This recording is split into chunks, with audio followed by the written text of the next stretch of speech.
देख रहे हैं वार्ता न्यूज। मैं हूं आपके साथ प्रीति चौहान। शुरुआत करेंगे मुख्य समाचारों के साथ। बागवानों के हित में करेंगे कार्य। स्वर्ण जयंती ग्राम स्वराज सम्मेलन में बोले मुख्यमंत्री जयराम ठाकुर। देश की 75वें स्वतंत्रता दिवस पर प्रदेश के 7500 गाँव में एबीवीपी छात्र संगठन फहराएगा तिरंगा। शिलाई विधानसभा क्षेत्र में रौनहाट से शुरू हुई महामानव महायात्रा। सर्वहित कोऑपरेटिव सोसाइटी का शिकार हुए सैकड़ों लोग, करोड़ों का चूना लगाकर कंपनी हुई फरार। एसएमसी के तहत स्कूलों में कार्य कर रहे सफाई कर्मचारियों को 2 सालों से नहीं मिला वेतन। नाहन पहुंचा पूर्व मुख्यमंत्री का अस्थि कलश, लोगों ने अर्पित किए पुष्प। जिला सिरमौर में नियमों की अवहेलना करने वाले निजी बस ऑपरेटरों के खिलाफ परिवहन विभाग ने की कड़ी कार्यवाही। हर घर पाठशाला कार्यक्रम के तहत 80% छात्रों को मिली सुविधा। अभिभावकों ने की कार्यक्रम की सराहना।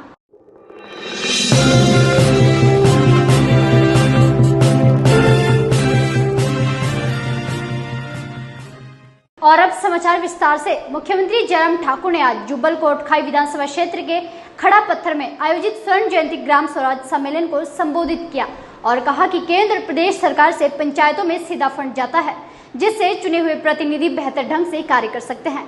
उन्होंने पंचायत प्रधानों को नई तकनीकी के साथ कार्य करने का आह्वान किया। वहीं मुख्यमंत्री ने प्रदेश में विकास कार्यों को और अधिक गति से करने का आह्वान किया और बागवानों के हित में विशेष तौर पर कार्य करने के लिए कहा। उन्होंने कहा कि विभाग को निर्देश दिए जाएंगे कि बागवानों की किसी भी प्रकार की समस्या को जल्द से जल्द हटाया जाए। जिनका भी आपने संबोधन सुना, भारतीय जनता पार्टी के हमारे प्रदेश के वरिष्ठ नेता, गृह में अध्यक्ष रहे, सांसद रहे और वर्तमान में शहरी विकास मंत्री, जिनके पास कानून का भी महकमा है, आदरणीय श्री सुरेश भारद्वाज जी। हमारे बीच में ग्रामीण विकास, पंचायती राज विभाग और इसके साथ कृषि।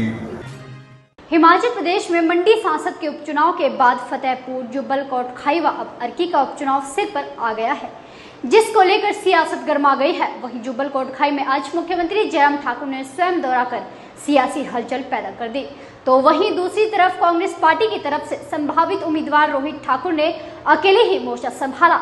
उन्होंने भाजपा सरकार पर जुब्बल कोटखाई क्षेत्र के साथ भेदभाव करने का आरोप लगाया है। रोहित ठाकुर ने आरोप लगाया है कि कोटखाई क्षेत्र में उपचुनाव को देखते हुए भाजपा सरकार बौखलाहट में जुमलों और कोरी घोषणाओं की मूसलाधार बारिश कर रही है। कोटखाई की जनता बहुत ही प्रबुद्ध है, परिपक्व है। मंत्री हमारे क्षेत्र में 1960 के दशक में बन गए थे, 1970 के दशक में मुख्यमंत्री बन गए थे और आज वो, मैं समझता हूँ, अपने एज टूरिस्ट हमारे क्षेत्र में आ रहे हैं। जनता जनार्दन समझती है कि पिछले वर्ष भी आप अक्टूबर 2020 में आए थे। ये जो घोषणाएं अब कर रहे हैं आप, ये पिछले वर्ष भी कर सकते थे, क्योंकि अब चुनाव को मात्र कुछ दिन या महीना शेष रह गया है। तो सब समझते हैं, जनता मैं समझता हूँ भ्रमित होने वाली नहीं। हिमाचल प्रदेश सरकार में लगभग 8 लाख छात्रों के लिए ऑनलाइन लर्निंग को सक्षम करने के लिए हर घर पाठशाला चला रहा है। कोविड-19 महामारी के दौरान स्कूल अप्रैल 2020 में शुरू किया गया इस कार्यक्रम का मुख्य उद्देश्य व्हाट्सएप समूहों के माध्यम से वीडियो और वर्कशीट के रूप में सामग्री का दैनिक प्रसार, साप्ताहिक व्हाट्सएप क्विज का संचालन और 2 पीटीएम का संचालन राज्य के सभी छात्रों के माता पिता तक पहुंचाने का है। आपको बता दें कि हर घर पाठशाला लगभग 80% छात्रों तक पहुंचाने में सफल रही है। शिक्षकों और अभिभावकों ने इस कार्यक्रम की बेहद सराहना की है और जिसमें से मुझे लगता है कि शायद टाइम्स ऑफ इंडिया हो सकता है, अमर उजाला, ऐसे 4 नेशनल न्यूज़पेपर्स में जो बहुत अच्छे उनमें ऐड दिया गया। और उसके बाद लगभग पहली बार देश में इतना खुला, यानी सबको निमंत्रण दिया गया। 863 के करीब पब्लिशर्स ने उसमें अपनी ओर से अप्लाई किया है और उसके बाद 12 मेंबर्स की एक एक्सपर्ट्स की कमेटी बनी है और उस सारी कमेटी ने फिर साथ में आप यह देखेंगे पहले सैंपल लिए। भारत 15 अगस्त को स्वतंत्रता के 75 वर्ष पूरे करने जा रहा है। इस उपलक्ष्य पर छात्र संगठन अखिल भारतीय विद्यार्थी परिषद हिमाचल प्रदेश के 7500 गांव में तिरंगा झंडा फहराएगा। इस दिन देश की आजादी के लिए बलिदान देने वाले वीर शहीदों को याद किया जाएगा। शिमला में पत्रकार वार्ता को संबोधित करते हुए परिषद के प्रांत मंत्री विशाल वर्मा ने कहा कि इस अभियान को सफल बनाने के लिए परिषद द्वारा एक टीम का गठन किया गया है, जिसमें अभिषेक कुमार को प्रदेश संयोजक बनाया गया है। उन्होंने कहा कि देश की आजादी में अपने प्राणों की आहुतियां देने वाले शहीदों व स्वतंत्रता सेनानियों को याद किया जाएगा। और उनको याद किया जाएगा। तो ऐसी योजना प्रदेश स्तर पर विद्यार्थी परिषद ने बनाई है। तो 15 अगस्त को 75वें स्थापना दिवस के उपलक्ष्य पर 7500 गांव के अंदर हमारा तिरंगा झंडा फहराया जाएगा कि जो हमारे देश के महान विरासत, जो हमारे देश का गौरवशाली संघर्ष, गौरवशाली इतिहास रहा है, जिन वीर पुरुषों ने इस देश की आजादी के लिए अपना प्राणों का निछावर किया है, हम उनकी कुर्बानियों को याद रखें और उन कुर्बानियों को केवल अपने तक ही ना रखें बल्कि आने वाली पीढ़ी तक भी उसको पहुंचा। Mata Padmavati College of Nursing is the first college in district Sirmaur managed by Mata Padmavati Educational Society Nahan, established in 2011. It provides various nursing courses that involve BSc Nursing, GNM and post-basic. College is attached with Dr. Y.S. Parmar Medical College and Hospital Nahan and also provide outposting exposure with various healthcare facilities.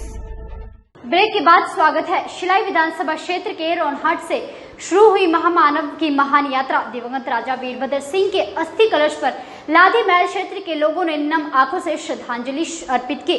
पराक्रम प्रभा के नाम से Congress party द्वारा प्रदेश भर में दिवंगत राजा वीरभद्र सिंह की अस्थि कलश यात्रा निकाली जा रही है। शिलाई विधानसभा क्षेत्र के विधायक हर्षवर्धन चौहान और कांग्रेसी कार्यकर्ताओं ने रोनहाट से महामानव की इस यात्रा का आरंभ किया। रोनहाट के बाद शिलाई, टिम्बी, कफोटा और सतौन में लोगों द्वारा श्रद्धांजलि अर्पित की गई। रहे हैं राजा साहब स्वर्ग सिधार गए हैं, मगर राजा साहब जो है अमर है। वो लोगों को दिलों में राज किया है और बहुत लंबा वक्त जहाँ हिमाचल प्रदेश के अंदर पानी के घराट होते थे, खालों में, नालों में, धारों में सारा विकसित साहब ने किया है। जो भी कोरोना काल में जहां प्रदेश का हर वर्ग प्रभावित हुआ है, तो वहीं हिमाचल प्रदेश के सरकारी स्कूलों में एसएमसी के तहत रखे गए सफाई कर्मियों को परिवार के पालन पोषण करने में बड़ा संकट खड़ा हो गया है। सफाई कर्मियों को पिछले 2 सालों से वेतन नहीं मिल रहा है और वे सरकार से मदद की गुहार लगा रहे हैं। जिला मंडी एसएमसी सफाई कर्मी यूनियन शुक्रवार को मुख्यमंत्री जयराम ठाकुर से मिलने शिमला पहुंचे और उनसे वेतन दिलाने और उनके लिए स्थायी नीति बनाने की मांग की। वहीं यूनियन के अध्यक्ष अमित चंद ने कहा कि वे 20 सालों से एसएमसी के तहत स्कूलों में अपनी सेवाएं दे रहे हैं, मगर पिछले 2 वर्षों से उन्हें वेतन ही दिया गया है। करने में बहुत दिक्कत आ रही है सर। एक तो आजकल काम वगैरह में कुछ नहीं मिलता है, लॉकडाउन लग जाता है 1-2 महीने के बाद, फिर दोबारा लॉकडाउन लग जाएगा। हमारी यही है सरकार से कि हमारे को या तो कोई पॉलिसी बनाया जाए और कुछ तो हमारे ऐसे हैं कि मतलब बुजुर्ग होने के कगार पर है, 20-25 वर्षों से काम करते करते उनको कोई बेनिफिट नहीं मिल रहा है।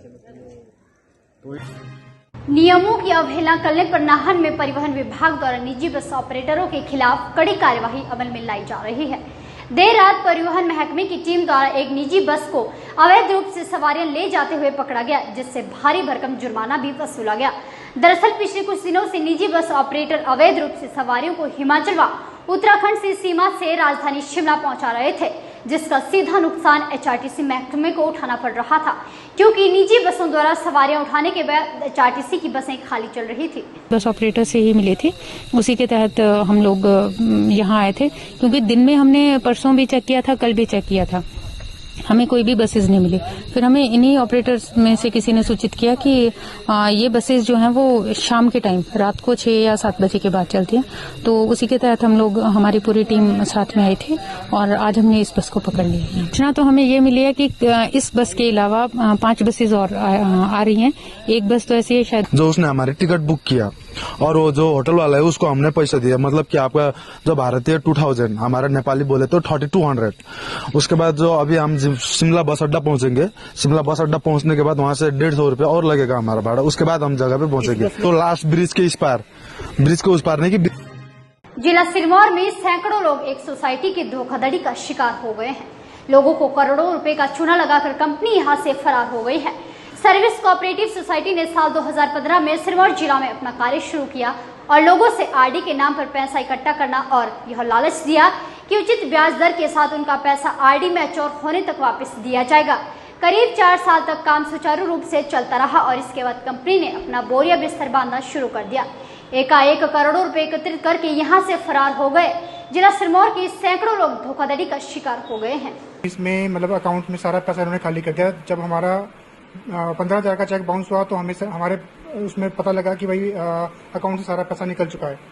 हमने इनको पैसा वापसी के लिए बहुत बार बुलाया, मीटिंग करी। ये हर बार यही बोलते रहे कि हम पैसा देंगे और थोड़ा बहुत पैसा उन्होंने लोगों के अकाउंट में डाला है, लेकिन उसके बाद हमने 70,000 के लगभग इस सोसाइटी में पैसा जमा करवाया था, जो अभी तक 2020 में मैच्योर हो गई थी, जो वो अभी तक हमको मिला नहीं है। तो हम यही अनुरोध करते हैं कि मतलब हमारा पैसे देश प्रदेश की तमाम बड़ी खबरों को देखने के लिए यंगवार्ता न्यूज के फेसबुक पेज, इंस्टाग्राम और यूट्यूब चैनल को फॉलो और सब्सक्राइब करें।